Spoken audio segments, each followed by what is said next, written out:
ನೋಡಿ, ರೆಡ್ ಲೈಟನ್ನು ನನ್ನ ತಲೆ ಮೇಲೆ ಇಟ್ಕೊಂಡು ನಾನು ತಿರುಗಾಡ್ತಿಲ್ಲ. ನನ್ನ ತಲೆ ಮೇಲೆ ಇದ್ದರೆ ಅದನ್ನು ತೆಗೆದು ನಾನು ಕೆಳಗೆ ಇಡ್ತಿದ್ದೆ. ಈ ರೆಡ್ ಲೈಟ್ ಮತ್ತು ಕಾರನ್ನು ನಮಗೆ ರಾಜ್ಯ ಸರ್ಕಾರ ಕೊಟ್ಟಿದೆ, ಕೇಂದ್ರ ಸರ್ಕಾರ ನಮಗೆ ಕೊಡಲಿಲ್ಲ. ಸೊ ರಾಜ್ಯ ಸರ್ಕಾರ ಆ ತೀರ್ಮಾನ ಏನು ತೆಗೊಳ್ತದೆ ಅದಕ್ಕೆ ಅನುಗುಣವಾಗಿ ಇದು ಇರ್ತದೆ. ನಾಳೆ ಏನಾದರೂ ರಾಜ್ಯ ಸರ್ಕಾರ ಇಲ್ಲ ಕೇಂದ್ರ ಸರ್ಕಾರ ಆದೇಶ ಪ್ರಕಾರ ನಾವೆಲ್ಲ ಪಾಲಿಸುವಂಥ ಸಚಿವ ಸಂಸಭೆಯಲ್ಲಿ ತೀರ್ಮಾನ ಆಗಿ ಮುಖ್ಯಮಂತ್ರಿ ಆದೇಶ ಕೊಟ್ಟರೆ ಆಟೋಮೆಟಿಕ್ಕಾಗಿ ನಮ್ಮ DPR ಇಲಾಖೆ ಮುಖಾಂತರ ಅದನ್ನು ಅವರು ತೆಗಿತಾರೆ.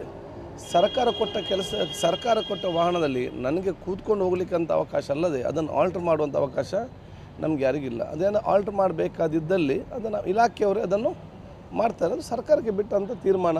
ಮುಖ್ಯಮಂತ್ರಿ ಏನು ಅದಕ್ಕೆ ಆದೇಶ ಕೊಡ್ತಾರೆ ಅದಕ್ಕೆ ಅನುಗುಣವಾಗಿ ನಮ್ಮ ಇಲಾಖೆ ಕ್ರಮ ಕೈಗೊಳ್ತದೆ.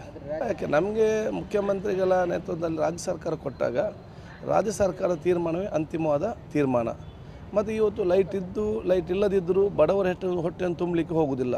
ಏನಾದರೂ ನಾವು ಒಂದು ಲೈಟ್ ತೆಗೆದು ಜನಸಾಮಾನ್ಯ ಹೊಟ್ಟೆ ತುಂಬುವಂಥ ಒಂದು ಕಾರ್ಯಕ್ರಮ ಆಗೋದಿದ್ದರೆ ಅದು ನಮ್ಮ ಮೊದಲ ಆದ್ಯತೆ ಕೊಡ್ಬೋದು. ಬಹುಶಃ ಇವತ್ತು ಈ ದೇಶದ ಜನಸಾಮಾನ್ಯರ ಬಡವರಿಗೆ ಹೊಟ್ಟೆ ತುಂಬುವಂಥ ಯಾವುದೇ ಒಂದು ಕಾರ್ಯಕ್ರಮದ ಯೋಜನೆ ತಂದರೆ ಇದಕ್ಕಿಂತ ಒಳ್ಳೆಯದಂತ ಹೇಳಲಿಕ್ಕೆ ಇಚ್ಛಿಸ್ತೇನೆ. ನೋಡಿ, ಇದರಿಂದ ಜನರಿಗೇನು ಪ್ರಯೋಜನ ಅಂತೇಳಿ ಇರಬೇಕು. ಸರ್ಕಾರ ಅಂದರೆ ಏನು? ಸಮಾಜ ಒಂದು ಸರ್ಕಾರದೊಂದು ತೀರ್ಮಾನದ ಮುಖಾಂತರ ಸಮಾಜ ಕಟ್ಟಕಡೆ ವ್ಯಕ್ತಿ ಕೂಡ ಅವನಿಗೆ ಪ್ರಯೋಜನ ವಿಚಾರ ಆಗಬೇಕು. ನಾವು ಹೇಳಿದ ಕೇಂದ್ರ ಸರ್ಕಾರ ಯಾವುದೇ ತರಲಿದ್ದು ಬೇಡ ಅಂತ ಹೇಳಿದ್ರು. ಪ್ರಮುಖವಾಗಿ ಏನು ಬೇಕು, ಈ ರಾಜ್ಯದ ಜನಸಾಮಾನ್ಯರು ಹೊಟ್ಟೆ ತುಂಬಿ ನೆಮ್ಮದಿಯ ಮತ್ತು ಸ್ವಾಭಿಮಾನದ ಜೀವನ ಮಾಡಿ ಮಕ್ಕಳಿಗೆ ಉತ್ತಮವಾದ ಶಿಕ್ಷಣ ಕೊಡೋ ವ್ಯವಸ್ಥೆ ಇವತ್ತು ಬರಬೇಕಾಗ್ತದೆ. ಅಂಥ ಯೋಜನೆ ಇವತ್ತು ತರಬೇಕನ್ನು ಹೇಳಲಿಕ್ಕೆ ನಾನು ಇವತ್ತು ಇಚ್ಛಿಸ್ತೇನೆ. ಈ ರಾಜ್ಯದ ಎಲ್ಲ ಜನತೆಯನ್ನು ಕೂಡ VIP ಸ್ಟ್ಯಾಂಡರ್ಡ್ಗೆ ತರಬೇಕಂತ ನಮ್ಮ ಆ ಯೋಜನೆ ಇವತ್ತು ಬರಬೇಕಾಗ್ತದೆ.